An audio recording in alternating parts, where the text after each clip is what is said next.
अंकुर मोदी का सवाल है, पूछते हैं Anshu sir, how are you so confident that Adani power will become a multi bagger? कैसे आप कॉन्फिडेंट है इतना कि आप ये समझते हैं कि अडानी पावर जो है वो एक मल्टी बैगर बन सकता है? अगर आप इतने ही कॉन्फिडेंट है तो मैं क्या इन लेवल्स पे खरीद सकता हूँ? देखिए, अदानी पावर पहली बार हमने 60 रुपए में लिया था और लगभग 450 रुपए में बेच के निकले थे। तो उस टाइम की जो ग्रोथ स्टोरी थी वो हमने प्ले की। अभी अदानी पावर ने एलएनटी को वापस से नया ऑर्डर दिया है, जिस साहब का अदानी साहब का एक्सपेंशन का व्यू है। तो हम्म। ये कॉन्फिडेंस आपको तब आएगा जब आप उनकी पूरी एक्सपेंशन की जो पाइपलाइन है उसको ढंग से समझेंगे और पढ़ेंगे और देखेंगे।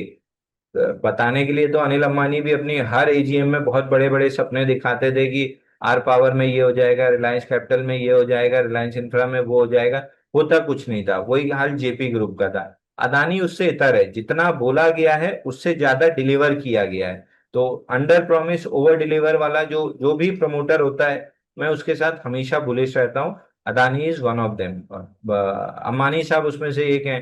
हमेशा उनने जियो के लिए जो प्रॉमिस किया था कि हम सिर्फ हम्म। मोबाइल टेक्नोलॉजी लॉन्च करेंगे, उनने जियो लॉन्च किया, उसको 4G लॉन्च किया। कितनी जल्दी 5G पे चले गए, कितनी जल्दी जियो प्लेटफॉर्म्स का पूरा इकोसिस्टम तैयार कर दिया। तो हमेशा अंडर प्रॉमिस ओवर डिलीवर किया है। तो जो भी प्रमोटर ये करता है उसको हमेशा अपना पैसा दे के रखिए। वो अपने लिए भी वेल्थ बनाएगा, आपके लिए भी बनाएगा। तो 40 से 500 तक की ऑलरेडी वेल्थ बन चुकी है और अगले 4-5 साल में स्टॉक में और भी बहुत बेहतरीन रिटर्न बनेगा। सेम टाटा पावर में भी हमने किया था। कोविड के टाइम में 30-40 रुपए के आसपास लिया था। वो स्टॉक भी 400 रुपए पे बेचा है। तो ऐसा नहीं, जो प्रमोटर अच्छा हो उस पे प्रमोटर पे बेट करना चाहिए। अगर उसका विजन और लॉन्ग टर्म स्टोरी अच्छी दिख रही है और उसने इतिहास में ऐसा किया है कि जो बोला उससे ज्यादा ही किया है, तो उस पे ही भरोसा करेंगे। बाकी पे तो मतलब अगर करना ही है तो मैं उस पे भरोसा करूंगा जिसका प्रूवन ट्रैक रिकॉर्ड है, और अदानी का है। अदानी ग्रीन मैंने पर्सनल पोर्टफोलियो में लेके रखा है। उसमें रोज में कॉल पोर्ट इस तरीके की चीजें एडजस्टमेंट से अपनी कॉस्टिंग घटाते रहता हूँ। मैं बहुत जल्दी नहीं बेचने वाला हूँ। जैसे 1200 में रिलायंस लेके मैंने 1550 में बेचा, 128 में टाटा स्टील लेके 160 रुपए में बेचा। अदानी ग्रीन भी मैं बहुत जल्दी नहीं बेचने वाला हूँ। जो मेरे को ब्याज का पैसा चाहिए होता है, क्योंकि जैनी आदमी तो एक एक रुपए का हिसाब किताब रखते हैं। 6.5% एफडी का जो रिटर्न है वो कॉल पुट से एडजस्ट करके मैं निकाल लूंगा। और इसमें जो हम्म। लॉन्ग टर्म स्टोरी है, 14 गीगावाट की कैपेसिटी को 50 गीगावाट तक ले जाना है, वो पूरी स्टोरी प्ले होते होते अगर कैपेसिटी 3 गुनी होती है तो स्टॉक का प्राइस कम से कम 3 गुना तो होना ही चाहिए। आइडियली तो 5 गुना होना चाहिए, लेकिन कम से कम 3 गुना तो होना ही चाहिए। तो जब 3 साल 4 साल 2030 या 31 तक की इनका एक्सपेंशन कैपेक्स का प्लान है, तो तब तक तो मैं इस ग्रुप के साथ बना ही रहूंगा, क्योंकि बड़ा पैसा यही बनना है। जी, अब आप अंकुर जी समझ गए होंगे कि अंशुल को कॉन्फिडेंस कहाँ से आता है। सो प्रमोटर को हम नज़रअंदाज नहीं कर सकते। जहाँ स्ट्रॉन्ग प्रमोटर्स होते हैं वो अपने लिए भी वेल्थ क्रिएट करते हैं और अपने शेयर धारकों के लिए भी। So this is one of the positive points जो अंशुल ने आपको बताया है, और this only works in the stock market also. Hemant का सवाल है, वो पूछते हैं दो स्टॉक्स के बारे में, एक है बीईएल, दूसरा है आइनॉक्स विंड। बीईएल 385 की खरीद है, Inox wind 150 into 2, I don't know it was written, 150 की खरीद है। दोनों ही स्टॉक्स पे आपकी राय? क्योंकि दोनों ही स्टॉक पे मेरी राय बहुत समय से क्लियर है। जब से 186 का ब्रेकआउट फेल किया है आइनॉक्स विंड में, मैं बार बार बोलते आ रहा हूँ कि पहले 177 मिलेगा, फिर 151 मिलेगा, उसके बाद आपको 135 मिलेगा, उसके बाद 131 मिलेगा। तो धीरे धीरे करके 186 से आज कितना 139 आ चुका है। आगे 135 131 के भी टारगेट ऑलमोस्ट अचीव हो जाएंगे। तो कहीं से मेरी वॉच लिस्ट में नहीं है। और स्पेशली ब्रेकआउट फेल होने के बाद तो बिल्कुल भी नहीं होता है, क्योंकि जब लॉन्ग लिक्विडेशन आती है वो एकदम बाढ़ की जैसे बादल फटता है और एकदम बाढ़ आती है, उस तरीके हम्म। से लॉन्ग लिक्विडेशन आता है या शॉर्ट कवरिंग आती है। तो मैं उसके बीच में बिल्कुल नहीं आता हूँ। 186 पे जब ब्रेकआउट फेल हुआ था, हमारा हम्म। एकदम विजन क्लियर था कि इस स्टॉक से at least on the long side आपको दूर रहना है।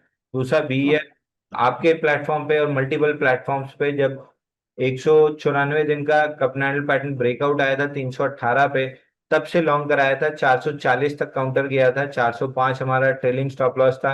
वो ट्रिगर हम्म। होने के बाद से हम बात करते आ रहे हैं कि नीचे 379 और 358 आएगा। तो ये स्टॉक उस तरफ चल रहा है। तो ये अभी लॉन्ग आपके पोर्टफोलियो में दोनों स्टॉक होने ही नहीं चाहिए। ओके। मिस्टर वागले का सवाल है, वो पूछते हैं वेदांता या गेल, इनमें से दोनों अगर लॉन्ग टर्म के लिए खरीदने हो तो किस लेवल पर खरीदे? देखिए वेदांता में तो बहुत ज्यादा डाउनसाइड नहीं है, बॉक्स के रेंज विद इन रेंज है, तो उस बड़ी रेंज के अंदर जो छोटी रेंज है उसका बॉटम 425 है, लगभग वहीं खड़ा है। बट अगर लॉन्ग टर्म के लिए आपको लेना है तो बड़ी रेंज के बॉटम पे लेना चाहिए, जो कि 366 के आसपास है। तो वेदांता अगर किसी भी मार्केट पैनिक में या मेटल इंडेक्स के पैनिक में, फूफा जी तो रोज बम फोड़ ही रहे हैं, कोई मेटल के लिए बम फोड़ दिया जैसे अभी टेक्सटाइल के लिए फोड़ा था, तो उसमें अगर आपको 366 370 रुपए पे मिल जाए तो आप बिल्कुल लॉन्ग टर्म के लिए इन्वेस्टमेंट करके छोड़ सकते हैं। फूफा जी से मेरा मतलब है मेरे प्रिय फूफा जी डोनाल्ड ट्रम्प। अच्छा। और ये वेदांता के अलावा दूसरा स्टॉक कौन सा था इनका? दूसरा था गेल। गेल। गेल तो 140 के आसपास आप लेके छोड़ दीजिए 2-3 साल के लिए, सॉरी 159 के पास लेके छोड़ दीजिए 2-3 साल के लिए। कैपिटल हम्म। आराम से डबल से ज्यादा तो कर ही देगा, डबल तो कर ही देगा, इसमें कोई डाउट नहीं है, बल्कि इससे ज्यादा भी कर सकता है। Ideal buying range 159.61 extreme measure support है, वहां पे तो मैक्सिमम क्वांटिटी अंदर हो जानी चाहिए आपके पोर्टफोलियो में। हरीश जैन का सवाल है, वो पूछते हैं नेट वेब के बारे में। नेट वेब आपने कॉल दिया था, मुझे लॉस हो रहा है, मैं क्या करूं? देखिए नेटवेब जब 2379 के आसपास था, 20 टारगेट था, और 2300 के आसपास था, हमने हम्म। प्रॉफिटिंग सजेस्ट कर दी थी। तो अगर आप नहीं कर पाए हैं तो अभी भी 2084 लास्ट आपका स्टॉप लॉस है, 2084 के नीचे स्टॉक खराब हो जाएगा, तब आपको हम्म। लॉस बुक करना पड़ेगा। और थोड़ा थोड़ा सा पील ऑफ करना स्टार्ट कीजिए, हमेशा पोजीशन जब बढ़ती जाती है तो थोड़ा थोड़ा अपना पील ऑफ कर लिया जाता है, ताकि अगर एकदम से रिवर्स हो तो पूरी क्वांटिटी रिवर्सल ना हो जाए। ओके। आनंद वर्मा जी का सवाल है, वो पूछते हैं एसजेवीएन के बारे में। 95 रुपीज की उनकी खरीद है, प्रॉफिट बुक करके निकल जाऊं या फिर होल्ड करूं? और एक और स्टॉक है जिंदल वर्ल्ड वाइड, 43-44 आ सकता है क्या? तो देखिए एसजेवीएन फिलहाल तो बाउंस दे रहा है, और आज वॉल्यूम भी 490% राइज है, तो एक बार 102 105 की जोन आ सकता है, वहां पे दोबारा सवाल पूछेगा, मोस्ट लाइकली एग्जिट की सलाह रहेगी। जिंदल वर्ल्ड हम्म। वाइड में 3 बार रेंज के बॉटम से चला था 54.97 से, इस बार चूंकि फूफा जी ने बम फोड़ा था टेक्सटाइल पे, हम्म। 54.97 नहीं प्रोटेक्ट हो पाया, और जो हम्म। मेजर सपोर्ट था 35.62 ये टेस्ट हो चुका है। तो ये तो अब नेक्स्ट बाइंग जोन आ चुकी है जिंदल वर्ल्ड के लिए, जो लॉन्ग टर्म के लिए रखना चाहते हैं। 35 रुपए 60 पैसे के आसपास मिलता है, तो बिल्कुल लेके रखिए। जैसे ही ये हम्म। झगड़ा खत्म होगा और टेक्सटाइल के लिए अपॉर्चुनिटी खुलेगी, स्टॉक आपको हम्म। वापस 55 तक मिल जाएगा। ओके। पंकज का सवाल है, वो पूछते हैं सांगवी मूवर्स के बारे में। उनके पास सांगवी मूवर्स के 110 शेयर है, जो उन्होंने 391 के भाव पे खरीदे हैं। आपसे नजरिया मांग रहे हैं। तो ये बाइंग क्लाइमेक्स के बाद 41 वीक्स में 72% करेक्ट हुआ था, और उसके बाद से कंप्लीटली साइडवेज है एक रेंज में। रेंज का अपर एंड है 355 360 के अराउंड, उसी के आसपास खड़ा है। और पिछले आज से आज को मिला के अगर 4 दिन का वॉल्यूम देखें, 800-800% वॉल्यूम राइज है, यानी इंस्टीट्यूशन एक्यूमुलेशन दिख रही है। ये इंस्टीट्यूशन एक्यूमुलेशन प्री ब्रेकआउट बहुत बेहतरीन होती है। आपको अगर लेना ही है, ले चुके हैं तब तो होल्ड कीजिए, अगर नया हम्म। लेना है तो 355 के ब्रेकआउट पे लॉन्ग कीजिएगा, तब पूरी हम्म। फॉल का 50% रिट्रेसमेंट 470 पे है, वो आराम से मिलेगा। बट फ्रेश बाइंग 355 के नीचे या उसके पहले तो नहीं होनी चाहिए। ओके। सुमित घोष का सवाल है, वो पूछते हैं तीन स्टॉक्स के बारे में। एक है अशोका बिल्डकॉन, दूसरा है सीईएससी, एंड तीसरा है रतन इंडिया। 6 महीने का व्यू रखते हैं, आपसे सलाह मांग रहे हैं, तीनों ही स्टॉक्स में क्या करना है? देखिए रतन इंडिया में तो ब्रेकडाउन दिख रहा है, ये स्टॉक 55 नहीं सपोर्ट कर पाया है। अगर ये हम्म। एक आध हफ्ते में 55 के ऊपर नहीं आता है तो फिर लिक्विडेशन में 35 रुपीज तक नीचे आता हुआ दिखेगा, तो वीकर कैटेगरी में तो है, लेकिन एक आध हफ्ते का समय देना चाहिए इसको। सीएससी कंसोलिडेशन में जा रहा है, रेंज बन जाएगी ऊपर 190 और नीचे 140, और ये रेंज प्रोबेबली जितनी लंबी चल जाए उतना बेहतरीन हम्म। Next leg of up move होगा। तो बहुत वीकनेस तो नहीं दिख रही है, बट हम्म। कंसोलिडेशन में जाते हुए दिख रहा है। Ashoka Buildcon clear cut breakdown है, रिजल्ट का नेगेटिव रिएक्शन भी है, तो स्विंग लो हम्म। 158 टेस्ट हो सकता है। हम्म। ओके। अगला सवाल है जी विशेष मनी त्रिपाठी जी का। वो पूछते हैं 361 वाम, बाई प्राइस है 1118, क्वांटिटी है 50, एवरेज करूं या निकल जाऊं? 998 का स्टॉप लॉस लगा लीजिए, उसके नीचे अगर क्लोज करता है तो तुरंत एग्जिट कर लीजिएगा। फिर स्टॉक में डबल टॉप बन जाएगा और टारगेट खुल जाएगा लगभग लगभग 600 रुपए का। तो 998 लास्ट स्टॉप लॉस है, इसके नीचे लॉन्ग नहीं रहना है। ओके। रोहित रघुवंशी जी का सवाल है। वो पूछते हैं केएनआर कंस्ट्रक्शन के बारे में। केएनआर कंस्ट्रक्शन के रिजल्ट भी आ गए सर, अब मुझे क्या करना है? देखिए, रिजल्ट भी आ गया और रिजल्ट का रिएक्शन निगेटिव है। केएनआर में आपको याद होगा हमने बार बार डिस्कस किया था, 249.8 जब तक नहीं निकलता है तब तक बाइंग नहीं करना है। बहुत हाई चांस है कि रेंज के लोअर एंड 204 तक आ जाएगा, वहां पे आ गया और उसका ब्रेकडाउन भी दे रहा है।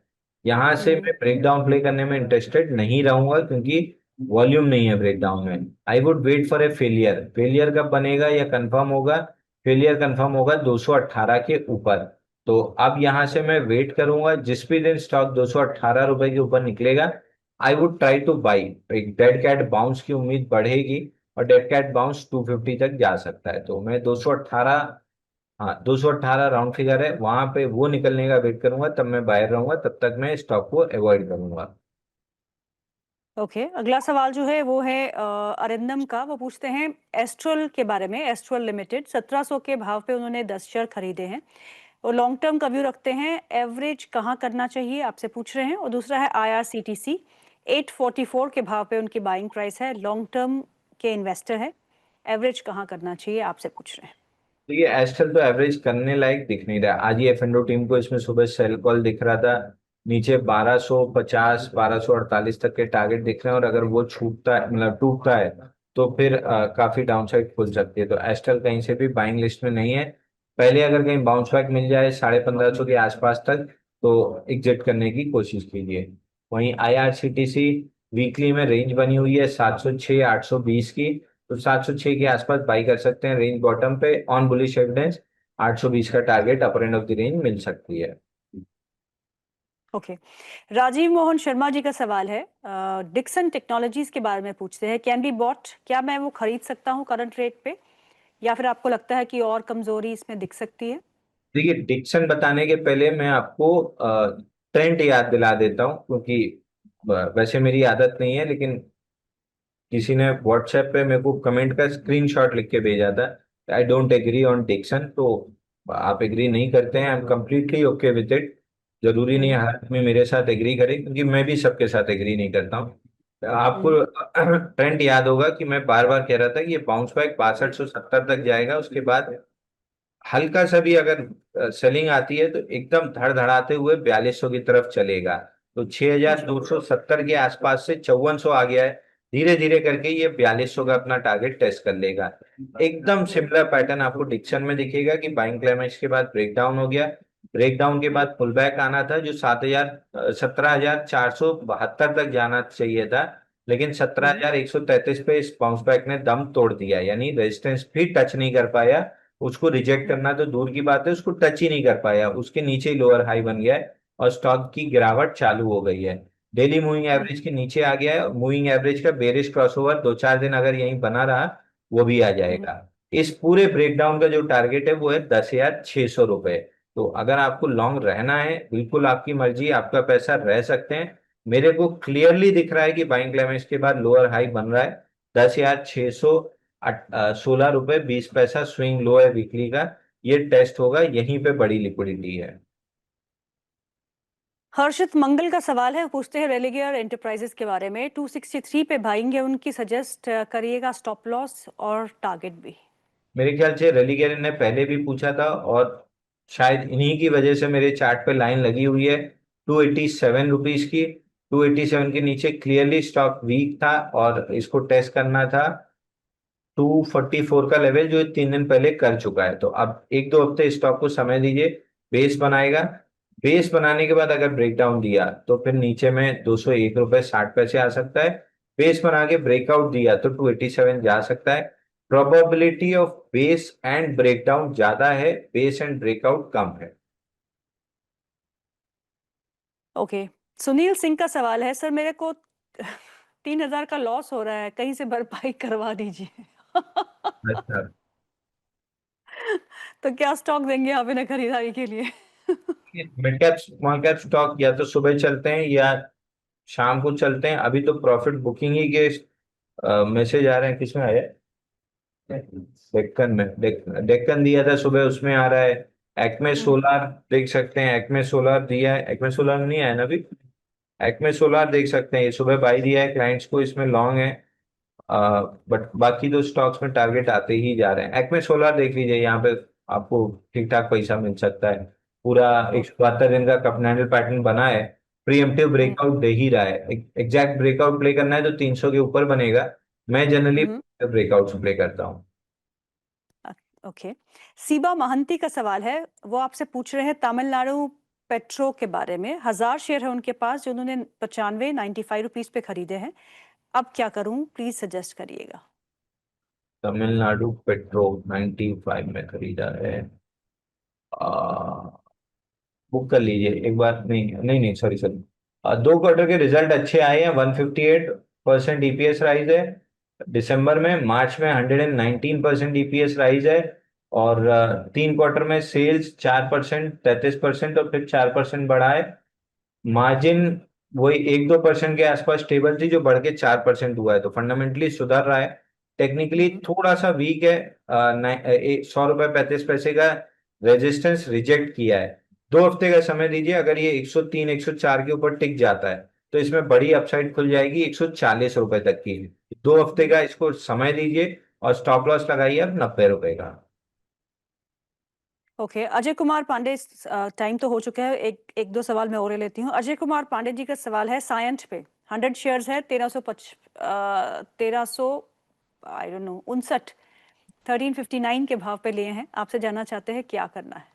देखिए 1104 मेजर सपोर्ट है, वहां पे एवरेज करना चाहिए। और एवरेज के बाद जब बाउंस बैक आएगा तो 1368 1445 तक बाउंस बैक आएगा, वहां पे एग्जिट कर लेना चाहिए। एक आखिरी सवाल हेमलता जी का है, वो पूछती हैं कॉनकॉर के बारे में। उनके पास 588 के प्राइस पर कॉनकॉर है और टाटा टेक्नोलॉजी 750 के प्राइस पे है। अभी क्या करूं, होल्ड या सेल? मैं 1 से 2 साल तक निवेशित रह सकती हूँ।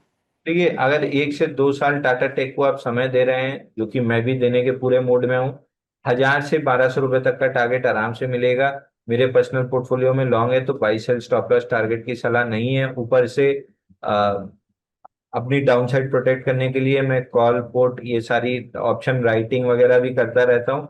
तो इस पे हम्म। मेरी कोई भी सलाह नहीं होगी as per SEBI rule. But मेरे हम्म। को अपना टारगेट 1000 रुपये दिख रहा है, जो 2 साल से तो बहुत पहले आ ही जाएगा। दूसरा हम्म। स्टॉक इनका कॉनकोर था। वापस से अगेन आपको याद होगा जब ये पुल बैक ले रहा था तो 640 के आसपास हम बेरिश थे कि अगर 687 मिल जाता है तो भी एग्जिट कर लीजिएगा। नीचे 539 पहला टारगेट रहेगा और 539 टूटने के बाद 400 रुपए तक स्टॉक आ सकता है। तो फिलहाल 539 पे आके कॉनकोर सपोर्ट ले रहा है। इवेंचुअली हफ्ता 2 हफ्ता 3 हफ्ता लगे या जितना भी टाइम लगे, प्रोबेबिलिटी ऑफ ब्रेकडाउन ज्यादा है, 400 रुपए आते हुए दिख रहा है। ओके। अब एक आखिरी सवाल ले लेती हूँ। रियल एस्टेट में 2 अच्छे शेयर कौन से हो सकते हैं लेने के लिए? रियल एस्टेट इंडेक्स ही अपने आप में यहाँ से 10% डाउनसाइड मूव दिखा रहा है मेरे को। ईयरली और मतलब इस साल का और 3 साल का रीवैप दोनों रिजेक्ट हुआ है। लॉन्ग ट्रैप करके रिजेक्ट हुआ है, तो अभी लॉन्ग लिक्विडेशन में 4 हफ्ते में कंटिन्यूस डाउन मूव रही है 1000 से 880 तक की ऑन रियलिटी इंडेक्स। और टारगेट इसका 800 रुपये, यानी अभी 886 चल रहा है। 800 का टारगेट है, यानी 10% डाउनसाइड रियलिटी इंडेक्स पे ही दिख रही है। तो स्टॉक्स तो आप समझ लीजिए कि इंडेक्स 10% टूटा तो स्टॉक का 15-17% टूटना एकदम आराम से टूट सकते हैं। तो रियलिटी इंडेक्स से एकदम दूर रहिए अगले 2-3 महीने के लिए। और आईटी इंडेक्स पे आपका नजरिया बदला है या नहीं? आईटी इंडेक्स अपने मेजर सपोर्ट के आसपास आ गया है 33,742। वहां पे जब रिजेक्शन या बुलिश एविडेंस मिलेगा तो मैं बायर रहूंगा। सेक्टोरियली स्पीकिंग मेरे पास सिर्फ एक ही इंडेक्स है जो क्लियर कट बुलिश सिग्नल दे रहा है, वो है सीएनएक्स ऑटो। अगर सीएनएक्स ऑटो का चार्ट लगा के आप इस हम्म। जो 1 डे किए हैं इसको 1 ईयर कर देंगे या 1 ईयर कर देंगे तो आपको ऑटो इंडेक्स में दिखेगा कि कप एंड हैंडल पैटर्न बन रहा है। 24,175 रेजिस्टेंस है। सीएनएक्स ऑटो आईटी लगा है, इसको सीएनएक्स ऑटो कर लीजिए। और मेरे प्रोड्यूसर्स को रिक्वेस्ट है, इसको निफ्टी ऑटो कर दीजिए प्लीज, और उसका 1 साल का चार्ट दिखाइए। 1 डे की राइट। जगह 1 ईयर कर लीजिए। तो उसमें अब उसमें फिर स्टॉक स्पेसिफिक हो जाते हैं, उसमें स्टॉक्स कौन से अच्छे लग रहे हैं? स्टॉक वही चार जो हमेशा से मेरे को पसंद रहे हैं। हाँ, ये 1 ईयर।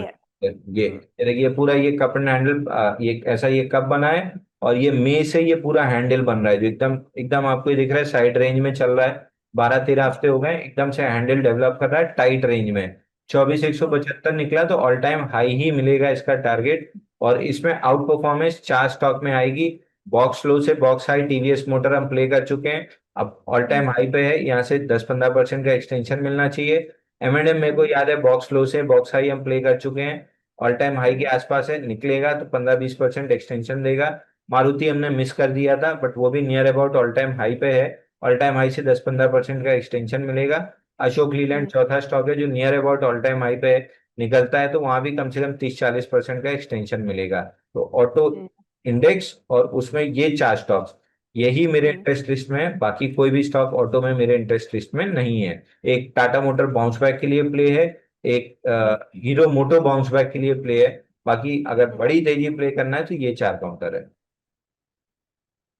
जी, अंशुल बहुत बहुत शुक्रिया आज प्रोग्राम में शामिल होने के लिए। Thank you so much for your time. और ऑटो स्टेक पे जो आपने हमें बताया है कि ऑटो में क्या करना चाहिए, इसके लिए भी बहुत बहुत शुक्रिया। बिकॉज पीपल आर लुकिंग, अभी तो सबको सबको ये जानना है कि कहाँ पे एक अच्छी रिकवरी आ सकती है, कौन सा एक ऐसा सेक्टर हो सकता है जहाँ बाउंस बैक अच्छा बनेगा। वो स्पष्ट रूप से आपने समझा दिया। Thank you so much once again. Thank you. तो प्रोग्राम को यही समाप्त करते हैं। बहुत सारे सवाल जो है वो अनआंसर्ड रह गए हैं, कोशिश करेंगे उनको कल के 1 बजे के कार्यक्रम में जरूर शामिल करने की। आप अपने सवाल जरूर कमेंट सेक्शन में भेजते रहिए, और कोई सजेशन हो तो वो भी अपनी शेयर जरूर करिएगा। अभी प्रोग्राम को यहीं समाप्त करते हैं। आप